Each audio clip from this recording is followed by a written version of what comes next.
پاکستان کے star cricketer Shoaib Malik 2 فروری کو بنگلہ دیش پریمیئر لیگ کی فرنچائز فارچو بارسا کو دوبارہ جوائن کرے گی۔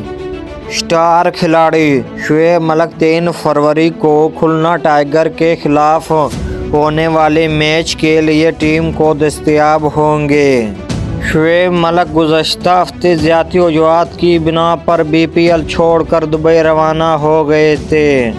شعیب ملک نے رواں BPL میں اب تک 3 میچ کھیلے ہیں، تاہم وہ متاثر کن کارکردگی کا مظاہرہ کرنے میں ناکام رہے۔ انہوں نے نمبر 6 پر بیٹنگ کرتے ہوئے پہلے میچ میں 7، دوسرے میں 5 رنز ناٹ آؤٹ اور تیسرے میچ میں 17 رنز ناٹ آؤٹ کی اننگ کھیلی۔ انہوں نے 2 میچوں میں 1 اوور بھی کروایا اور تیسرے میچ میں ان کو بولنگ کا موقع نہ ملا۔ فارچو بارسا BPL کے پوائنٹ ٹیبل پر اس وقت 5ویں پوزیشن پر موجود ہے۔ خیال رہے کہ شعیب ملک نے اپنے اوپر میچ فکسنگ کے لگائے جانے والے الزام کو بے بنیاد قرار دے دیا تھا۔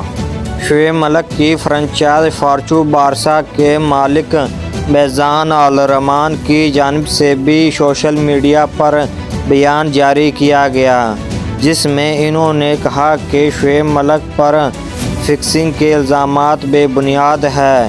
انہوں نے مزید کہا کہ شعیب ملک اچھے کرکٹر ہیں، انہوں نے ہمارے لیے پرفارمنس کیا ہے، ان پر ایسے الزامات لگانے والوں پر افسوس ہوا۔